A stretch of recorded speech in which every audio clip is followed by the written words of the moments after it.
दूर खड़े श्री नाभाजी सुन रहे थे, जिन्होंने भक्तमाल की रचना की। और ये देखते ही उन्होंने चरणों में प्रणाम करके कहा, आप ऐसे ही गोस्वामी तुलसीदास नहीं है, आपको ऐसे ही राम जी मिल नहीं गए, ऐसे ही हनुमान जी 24 घंटे आपके साथ नहीं रहते हैं, ऐसे ही काशी विश्वनाथ आपकी रक्षा में तत्पर नहीं रहते हैं।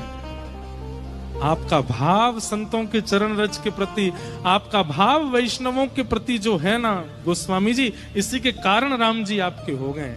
पर जब गोस्वामी जी ने श्री जगन्नाथ जी के बारे में सुना और जगन्नाथ जी के रथ का वर्णन जब उन्होंने सुना, तो गोस्वामी जी के नेत्र बंद हो गए और एक एक बारीकी से उन्होंने एक कौन सी देवी बनाई गई है, कौन से देवता बनाए गए, चक्र की आकृति क्या है, घोड़े कैसे हैं, ऊपर सूचीकार ने वस्त्र कैसा बनाया है, रंग रोगन कैसा किया है, ये सब जब गोस्वामी जी ने सुना, सुनते ही गोस्वामी जी कहते हैं, मेरे मानस में जो जो चिंतन हुआ था वही मैंने रामायण में लिखा। जब गोस्वामी तुलसीदास जी ने रथ का वर्णन सुना तो वे सुन के कहने लगे, तुमने निश्चित ही मेरे मन की बात जान ली, मेरे मन में जो विजय रथ है राम जी का वो देख लिया। बोले नहीं, ये तो स्कंद पुराण में वर्णन है, महाप्रभु जी का रथ है। जब महाप्रभु जी का रथ सुना तो बोले ये बिल्कुल वही है जो विजय रथ प्रभु श्री राम का था। उसी नंदी घोष रथ के ऊपर महाप्रभु जगन्नाथ विराजते। तभी गोस्वामी जी के मन में आया, बोले भैया ये कहीं राम जी तो नहीं है जगन्नाथ जी।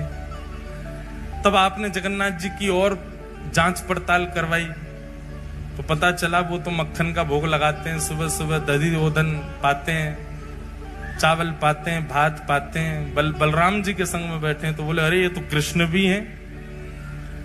तभी आपको पता चला कि सुदर्शन जी बगल में विराज रहे, ओहो ये तो हरि भी हैं। तो राम कृष्ण हरि तीनों।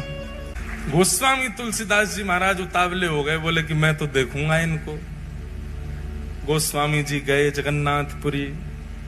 जैसे ही जगन्नाथपुरी गए, जगन्नाथपुरी में जाकर के सबसे पहले तो आपने वहां के लोगों को देखा।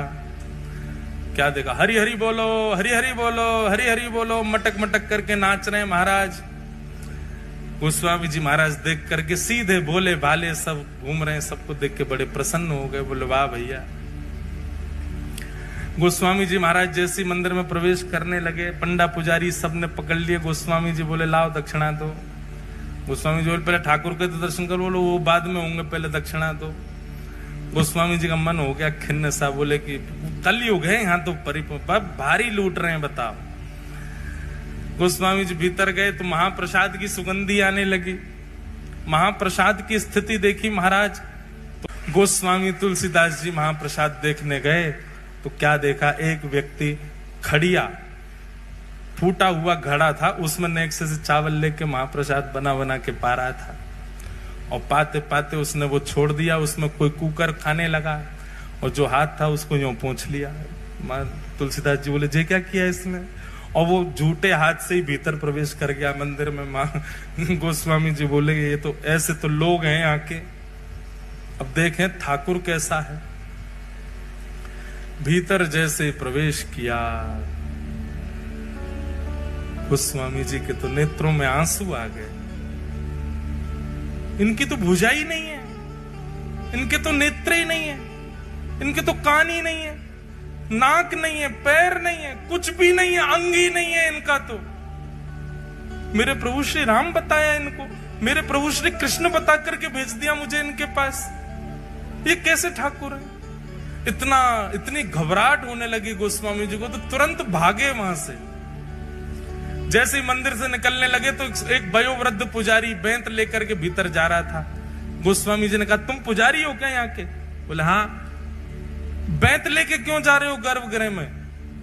बोले लाला है, मानता नहीं, कभी कभी भय दिखाना पड़ता है इसको, इसलिए बेंत लेके जा रहे हो। गोस्वामी जी का तो और मन खिन्न हो गया।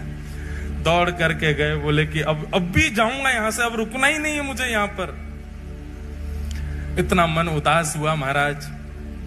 इतने में ही समुद्र के तट पर जाकर के गोस्वामी जी तो रो रहे थे, अपने ठाकुर जी का चिंतन कर रहे थे बार बार।